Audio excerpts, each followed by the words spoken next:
Hi folks, well here's something new.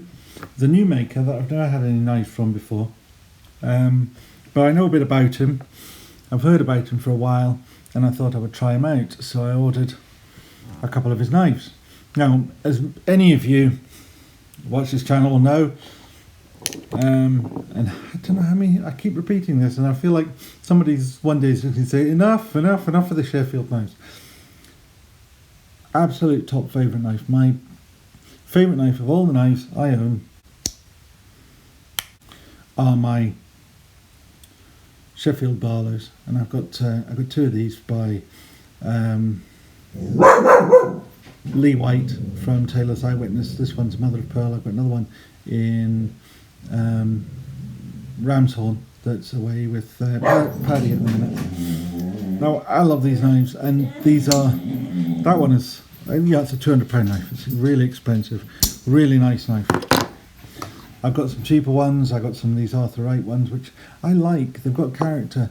Unfortunately, they've also got lots of flaws in the way that they're made. They're handmade in a way that you might call slapdash. For example, this one here, a pruner. I mean, that gapping is not just slightly off. It's so far off, it's just not true. And it breaks my heart to look at things like that, actually. But I still like these knives. What I like, that part of the handmadey thing that I do like, is that they're not uniform. Now, this one is off to a point where, you know, the lower scale there is, well, it's not twice as thick as the top one, but it's getting that way. The bolster there, one is much thinner than the other one. You know, one's tapering, one's almost parallel. You go to the other extreme and you get these £200 things, which are perfect to, well, I mean, they're just perfect. They are as perfect as you might expect from a more sort of factory-made limited edition bokeh knife like that, which, these are nice, but they don't really have much in the way of character. These have character in the perfection of them as much as in the handmadeness. These have character in that they are handmade, but they lack a bit in fit and finish. These are really almost the epitome of perfection. And the reason I say that is they are not perfect. There is not, you know, there are plenty you could sit and pick at and say, oh, but this doesn't match right, and that's not quite right, and that's not quite even. But they're not slapdash. They're not, you know, you don't have gaps like that. And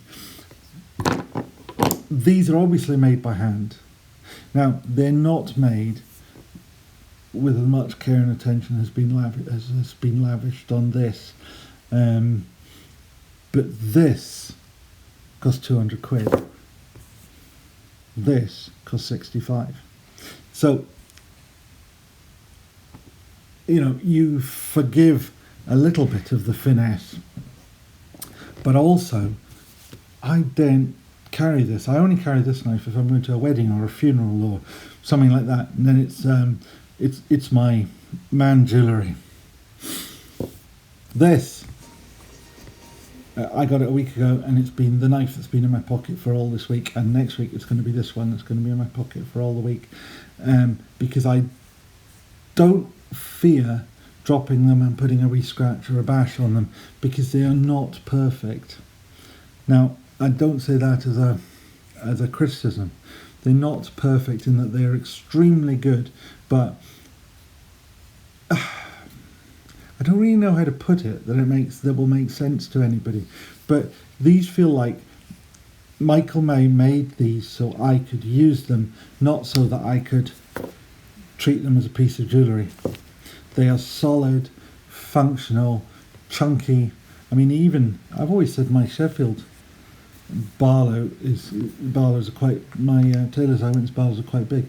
This Barlow is bigger. It's chunkier, it's thicker, it's, you know, it won't come over in the video because the difference in size is subtle, but it's real in the hand. You cannot miss it. These are carbon steel blades, brass liners, oak handles, lovely bit of firework on the back. And you know, if I was to tell you that Michael May trained Lee White, you might see something in the pattern there. It's the same pattern. I know it's a classic. It is a classic Sheffield pattern, but nonetheless. And just like the £200 knife, it comes with the pattern goes right up into the blade as well. So these are phenomenally good value knives. Really well made, solidly made, but there's sufficient imperfection. If you sit and look at them, there is no way these were CNC machined. These were made by an artisan, by a craftsman, by hand. You can tell. There's no getting away. It's not that, you know, I would be wrong to say that they are badly made, because they're not badly made, but you can see that these were made by a man with a hammer, not and grinding wheels and such like, not made by a CNC machine that puts everything to a bland perfection. You can almost feel Michael's fingerprints on it as he made it, though he did polish it so you can't see the fingerprints, but you know what I mean. They are just lovely knives. If you hold them up to the light, there you can see a little bit of light through the backspring, but it's not. There's no way you come away from them thinking anything other than, God, is that not a good knife?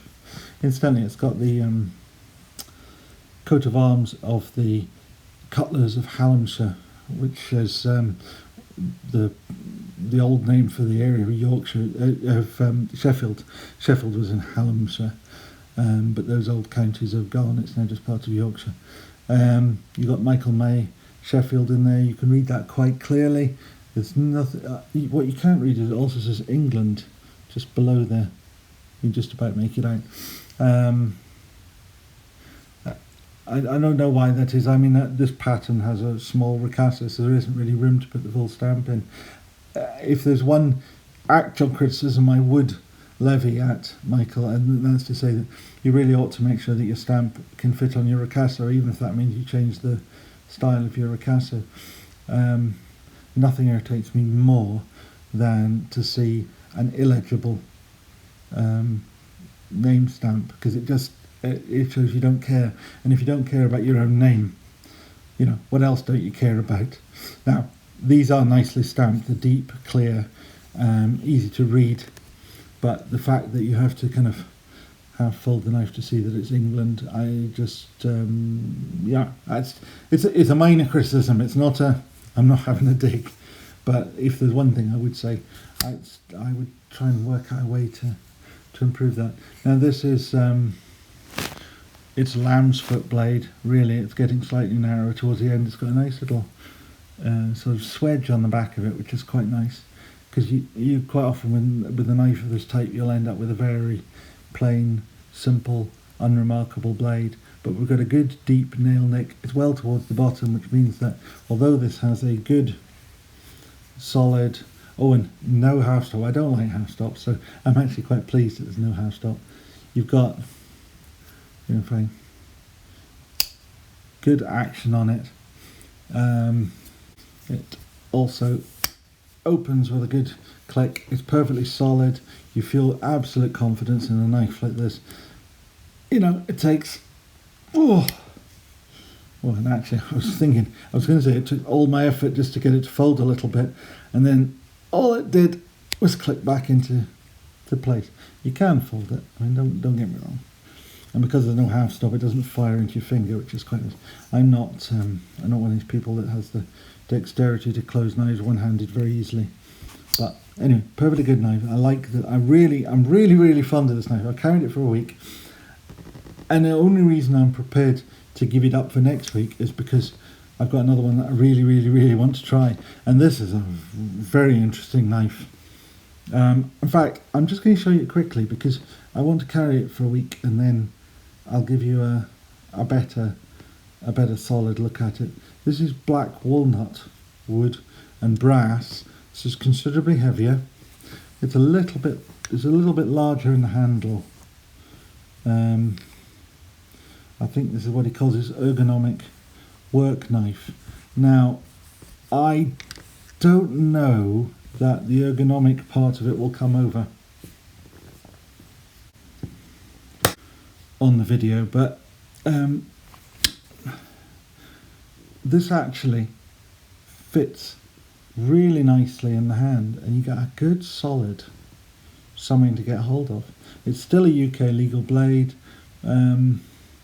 very slightly larger blade I think than the Barlow, but it's not yet. It is slightly longer. It's what, quarter of an inch longer, something like that. But the handle is thicker, chunkier. Now this is where a degree of imperfection sort of creeps in. Now it's imperfections I like, and I thought very hard about how to actually say this, because I don't want anybody to come back and say, oh, but I thought you said that was imperfect, it was rubbish. No, it's not. The swell is not the same on both sides. Not so much as to be a problem, but enough that when you look at it, you know that wasn't a pre-programmed, measured out, CCN machined shape. That was a man who took two rectangular blocks of wood, pinned them onto a knife, and then ground it by hand till he was happy that it was in the shape that he wanted it to be, and that he was happy to send out to a customer like me, and I was very happy to receive. And when I got it, I just thought, wow, that is, you know, a lot of traditional knives, you get them and they are nice and they feel nice in the hand and they're a lovely little shape, but it's rare that you get one that you pick it up and you go, yes, that is what I want in my hand. It's heavy, got a really solid base, it's beautiful, it's got this little beautiful firework again up into the blade. That was an extra, but it was only a tenner. I mean, honestly, I don't know how long it takes to do that firework, but for a tenner, you know, if it took you an hour, that's minimum wage. Now, I don't know, he probably does it quicker than an hour. Let's face it, he's been doing this for 15 years.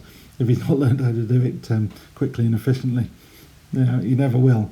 But, you know, even so, even if it took him half an hour, it's still phenomenal stuff.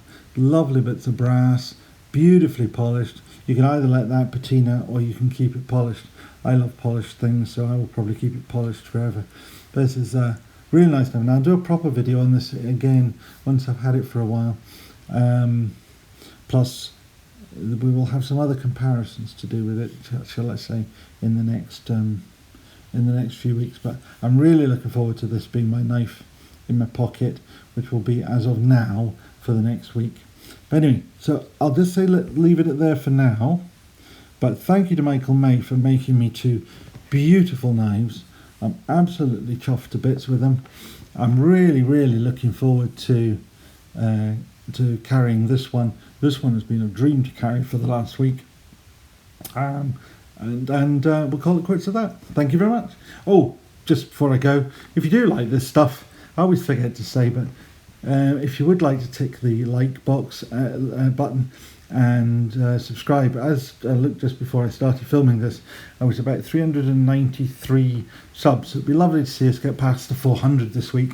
I'm still holding out to do a giveaway at 500, and we're getting there. So if you feel you would like to see more knives like this, interestingly, more knives like this,